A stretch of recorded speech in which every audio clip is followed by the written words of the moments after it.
ये बिरादरी किसी की नहीं है। बिरादरी कौन सी बिरादरी? मुस्लिम बिरादरी मैं डंके की चोट पे आपके चैनल पे कह रहा हूँ। मुसलमान एकदम बहुत ही खराब है, बहुत ही बेकार है। तो तुम काहे जाके तारिक अहमद मीर को, जो कि पाकिस्तान को सप्लाई करता था हथियार, तुम उसको विधानसभा का टिकट दे दिए। वहाँ जाते हो फॉरेन में दुबई के साथ गले मिल के उलाला करते हो और यहाँ के मुसलमान को गाली देते हो। आप बताइए कि प्रफुल्ल पटेल जो इकबाल मिर्ची का आदमी था, उसको टिकट क्यों दिया? तुम संख्यावादी हो ना, तुम राष्ट्रवादी हो ना, तुम हिंदूवादी हो। जहाँ पर जो ज्यादा आएगा उसके नतमस्तक हो जाओगे। योगी जी का जो लोग झिझोड़ा पीट रहे हो, गलत पीट रहे। चुनाव हुआ है मोदी के नाम पर, और मोदी को लोगों ने नारा दिया था कि हर हर मोदी, घर घर मोदी। मोदी ने कहा था सबका साथ, सबका विकास, सबका विश्वास। जिस राज्य में, जिसके राज्य में पुलिस महिला के साथ बलात्कार हो जाता है और कोई कहे आके हमको कि महिलाएं यहाँ सुरक्षित है।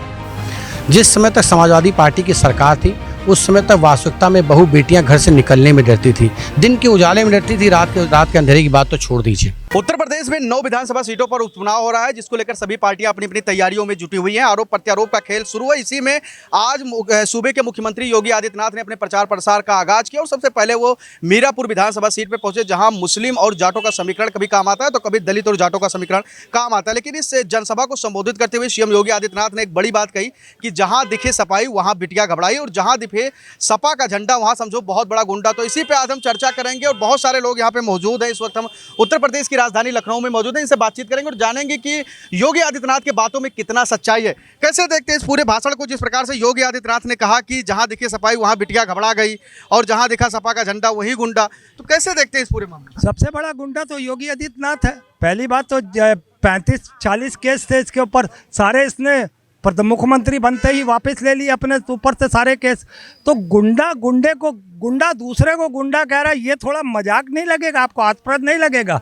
है जिस राज्य में, जिसके राज्य में पुलिस महिला के साथ बलात्कार हो जाता है और कोई कहे आके हमको कि महिलाएं यहाँ सुरक्षित हैं, तो शर्म आती है। हमको तो ये बताइए, केंद्र सरकार हो या उत्तर प्रदेश की सरकार हो, शिक्षा, रोजगार, स्वास्थ्य, नौकरियां, महंगाई, सुरक्षा पाकर इन दोनों सरकारों ने कभी देश हित में बात की हो तो मैं मुँह मुड़वा लूँगा। और बात और कह देता हूँ, नरेंद्र मोदी, देश ना बटा है ना कटा है।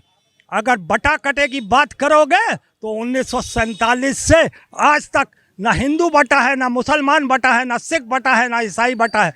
आप चुनावी जुमला है चुनावी जुमला सिर्फ बातों में नहीं, मैं एक लाइन और बोलना चाहता हूँ, मुझे दे दीजिए। आप उठाकर देख लीजिए पूरी दुनिया के, अगर आप परिप्रेक्ष्य में बात करें तो हर जहाँ पे 2-4-5 लाख होते हैं वहाँ एक नया देश बन जाता है। चाहे वो मुस्लिम कंट्री हो, चाहे वो इंग्लिश कंट्री हो, 4-5 लाख आए आदमी और वहाँ एक देश बन गया। हमारी ये खुशकिस्मती है। मैं 142 करोड़ आवाम का शुक्रगुजार हूँ। मैं उस ऊपर वाले का शुक्रगुजार हूँ कि ये गुलदस्ता जो हिंदुस्तान का हिंदू, मुस्लिम, सिख, ईसाई का है, ना हिंदू बटा है, ना मुसलमान बटा है, ना सिख बटा है, ना ईसाई बटा है। ये गुलदस्ता है। और नरेंद्र मोदी, योगी, समझ लो, तुम्हारी ये नफरत की दुकान अब चलने वाली नहीं है। तुम लगातार गिरोगे। कोई नहीं बटा है और ना ही कोई कटा है। देखिए, पूरे मामले को कैसे देखते हैं आप, कैसे देख रहे हैं? क्योंकि लगातार सीएम योगी जहां भी जाते हैं कुछ ऐसा बोलते हैं जो छा जाते हैं। उनके पार्टी के लोग उनको एक स्टार प्रचारक के तौर पर इस्तेमाल करते हैं। कहते हैं कि हिंदुत्ववादी चेहरा है योगी आदित्यनाथ का। महाराष्ट्र हो, झारखंड हो, हरियाणा में हो, बटेंगे कटेंगे जैसे नारे। फिर हैदराबाद जाते हैं तो कहते हैं कि अब ओबीसी भागने वाले हैं, निजाम की तरह पाकिस्तान चले जाएंगे। कैसे देखते हैं इस पूरे मामले को, जिस प्रकार से आज मुरादाबाद?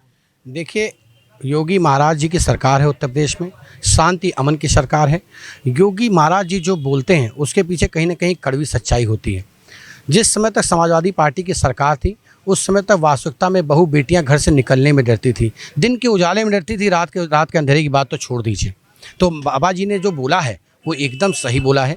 और रही बात दूसरी बात की सपा का झंडा दिखा तो गुंडा दिख गया, तो इसमें सच्चाई नहीं आपको नजर आती। कहीं ना कहीं ठेकेदार, माफिया, गुंडा जितने लोग हैं सब समाजवादी पार्टी के चेहरा हैं। और आप कह रहे हैं कि सब समाजवादी पार्टी का नेता उठा लीजिए, 2-4-5 की बात नहीं करता, बाकी पूरी के समुद्र जो समाजवादी पार्टी का समंदर है उसमें सारी मछलियां जो हैं गंदी हैं। आपको सब पे आपको कहीं ना कहीं मुकदमे मिलेंगे, सब पे आपको भ्रष्टाचार के आरोप मिलेंगे, सब पे कहीं ना कहीं ऐसे कृत्य मिलेंगे आपको, देखेंगे आपको जिसमें आपको खुद शर्माएगी उनका नाम लेने तक। क्या मानते हैं कि भाजपा पूरी तरीके से पाक साफ है, भाजपा भारतीय जनता पाक साफ है, योगी आदित्यनाथ पाक साफ है?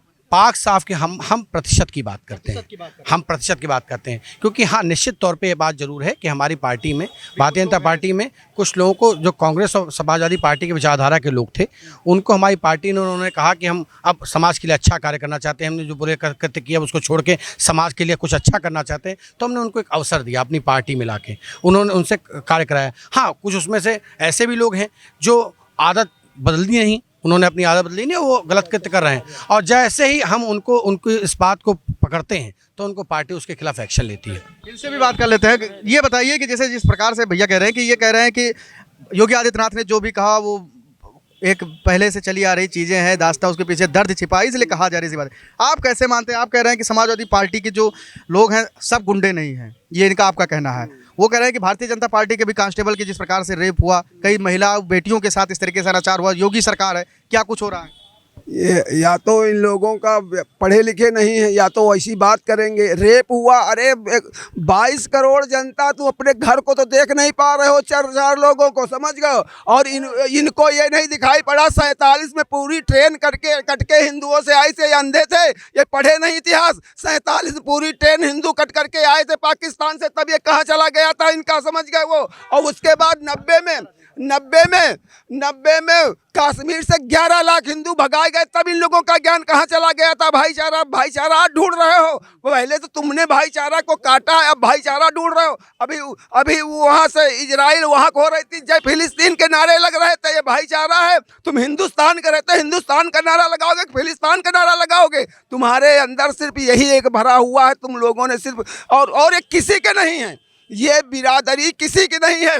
कौन सी बिरादरी? कौन सी बिरादरी? मुस्लिम बिरादरी। मैं डंके की चोट पे आपके चैनल पे कह रहा हूँ, पहले कांग्रेस का साथ देती थी, कांग्रेस के साथ लगी रहती थी, जब देखा सपा का पलड़ा भारी हुआ, सपा के साथ जुड़ गई, उसके बाद देखा कि भारतीय जनता पार्टी को बसपा हरा सकती, बसपा के साथ जुड़ गई, अब फिर कांग्रेस में चली गई। ये सिर्फ अवसरवादी लोग हैं, ये अवसर को अपना तलाशते रहते हैं और उसी हिसाब से ये लोग काम करते हैं। अब ये इस देश में नहीं चलने वाला है। 100 है तो 150 करोड़ की वो पॉपुलेशन, लेकिन 100 करोड़ जनता जो इस देश की है वो जाग चुकी, 20 करोड़ जनता भी गुमराह है, वो भी सही लाइन पे आ जाएगी। अभी ये तुष्टीकरण की नीति नहीं चलने वाली। आपका बड़ा आरोप है लोगों के ऊपर, कह रहे हैं कि मुस्लिम समाज के जो लोग हैं वो बहुत ही स्वार्थी किस्म के लोग हैं और वो जब देखते हैं जिसका पलड़ा भारी होता है उसके साथ चले जाते हैं। क्या नाम है आपका? बिल्कुल, लेग प्रिंस नाम है मेरा। एकदम सही कह रहे हैं भैया, मुसलमान एकदम बहुत ही ख़राब है, बहुत ही बेकार है। तो तुम काहे जाके तारिक अहमद मीर को, जो कि पाकिस्तान को सप्लाई करता था हथियार, तुम उसको विधानसभा का टिकट दे दिए? तुम काहे फारूक को, सैफुल्ला फारूक को, जो कि कश्मीरों का हत्यारा था, कश्मीरी का, उसको लोकल बॉडी का तुमने टिकट दे दिया बीजेपी? और क्यों? जो तालिब हुसैन है, एक आतंकवादी है, वो अमित शाह के साथ मंच साझा करते हैं, तब तुम्हारी मुंह सिल जाती है, तब मुसलमान खराब नहीं होते।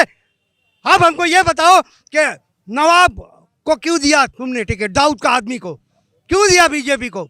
आप बताइए कि प्रफुल्ल पटेल जो इकबाल मिर्ची का आदमी था, उसको टिकट क्यों दिया? तुम संख्यावादी हो ना, तुम राष्ट्रवादी हो ना, तुम हिंदूवादी हो। जहाँ पर जो ज़्यादा आएगा उसके नतमस्तक हो जाओगे।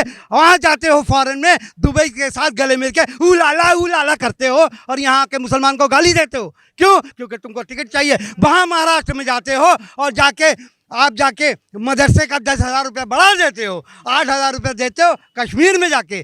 तुमने बेवकूफ़ समझा है लोगों को। मुसलमान हिंदू का ढोल तुम्हारे ख़त्म हो गया, तुमने काम नहीं किया। तुम्हारे 5 साल में 8 लाख हिंदू छोड़ के चले गए भारत। क्यों? क्योंकि यही नफरत की वजह से रोज़ 1 लाख लोग सड़क पार कर रहे हैं, डंकी मार रहे हैं, उसमें 50% गुजराती हैं। आपका 10 मिनट में जितने भी ड्रग्स डील हुए हैं, करोड़ों का ड्रग्स आया है, उसमें कौन कौन था? सत्कार कौर पंजाब, अमित कुमार हरियाणा, सब बीजेपी के हैं। और उसके बाद विकास अहीर गुजरात, निमाई रॉय वेस्ट बंगाल, राहुल तोंसे कर्नाटक, जलाजा आप तेलंगाना और हरीश कहाँ का MP, सारे बीजेपी में। योगी जी के साथ भी तस्वीर है। ड्रग्स बांट रहे हो। 80 करोड़ लोगों, 80 करोड़ का नकली दवा पकड़ा गया है आगरा में, आपने पढ़ा होगा। 80 करोड़ का नकली दवा पकड़ा है जो खपा दिया गया, हमारे बच्चे मर रहे हैं। उसमें हर दवा है, उसमें डायबिटीज़ का दवा है, कैंसर का दवा है, फीवर का दवा, सारे दवा है। तुमने क्या किया? योगी सरकार है यहाँ पर। आगरा में हुआ है कांड, क्या कर रहे थे तुम? एक मथुरा में एक बचिया से 3 साल बॉबी पंडित रेप कर देता है, तुम क्या किए? गजेंद्र सिंह जाके 4 साल की बच्ची के घर में घुस के रेप करता है और उसके बाद बकरी का रेप करता है, क्या किए तुम? एक दरोगा किडनैप हो गई हजरतगंज में, तुम क्या किए? कोई महिला कांस्टेबल का रेप हो जा रहा है यहाँ पर, तुम कुछ नहीं कर पा रहे हो, तुम कुछ नहीं पा रहे हो। बनारस की बेटी को नंगा कर दिया गया, उसके साथ बदसलूकी किया गया। जो 17 लोग बैठे थे छात्र, उनको निलंबित कर दिया और वो जमानत में छूट के आ गए। ये भाजपाई बलात्कारी पार्टी है, भ्रष्टाचारी पार्टी। भाजपा ये सब बलात्कारी पार्टी है और इस तरीके के तमाम कृत्य उत्तर प्रदेश में हो रहे हैं। वो ये औकात ये उसी तरह के लोग, छोटी मानसिकता के लोग। हम मोहम्मद आरिफ खान का स्वागत करते हैं, APJ अब्दुल कलाम को भी कहेंगे, वो हिंदुस्तान के थे, वो कहेंगे। कभी कर्नल उस्मान के घर गए, वीर अब्दुल हमीद के घर गए, उनका सम्मान, हमें उनको सम्मान करके, वो हमारे देश के लाल थे। और ये लोग गद्दार कौम है, गद्दारी किया हमेशा हिंदुओं के साथ। जिस मिट्टी में खाए हैं, जिस मिट्टी में खाएं, उसी मिट्टी के साथ गद्दारी कर रहे हैं। हम उन मुसलमानों का सम्मान करता हूँ, आज भी सम्मान भारतीय जनता पार्टी में रहेगा। मुसलमान इनसे भी बातचीत कर लेते, क्या कितना सही कह रहे हैं? देखिए, फालतू की बकवास है और ये सत्यता रहा। अटल बिहारी वाजपेयी एक ऐसे नेता थे जिनका हिंदू मुस्लिम सिख ईसाई हर आदमी तारीफ करता है। दूसरी बात, योगी जी का जो लोग झिझोड़ा पीट रहे हैं वो गलत पीट रहे हैं। चुनाव हुआ है मोदी के नाम पर और मोदी को लोगों ने नारा दिया था कि हर हर मोदी, घर घर मोदी। मोदी ने कहा था सबका साथ, सबका विकास, सबका विश्वास। अगर इतना बड़ा मुसलमानों पे आरोप लग रहा है तो मुफ्ती महबूबा के साथ भारतीय जनता पार्टी की और मोदी जी के नेतृत्व में गठबंधन से सरसम्मान से जब तक सरकार चली तब तक चली, है ना। और एक चीज़ हम आपको बता दें, जहाँ तक सवाल इस बात का रह गया भाईचारा का, तो भाईचारा का लोगों का ख़त्म ना करना चाहिए। अटल बिहारी वाजपेयी को हिंदू से ज़्यादा मुसलमान पूज रहे थे, इसलिए पूज रहे थे विदेश की रास्ता अपने विदेश मंत्री कार्यकाल में होते हुए अटल बिहारी वाजपेयी जी ने खुलवाया था। और हम आपको बता दें, अटल बिहारी वाजपेयी ने प्रधानमंत्री सड़क योजना बनाई, गांव-गांव बनी। जो ज़मीन 10,000 रुपया बीघा नहीं पूछी जाती थी, वो 10 लाख रुपया बीघा जा रही। क्रेडिट कार्ड 100 रुपया पर जो 2 रुपया ब्याज पड़ता है, अटल बिहारी वाजपेयी की योजना बनाई। सुन लीजिए मेरी बात को, ऐसा नहीं कि भारतीय जनता पार्टी में लोग पढ़े लिखे नहीं थे या राष्ट्रभक्त नहीं थे या नेक इंसान नहीं थे।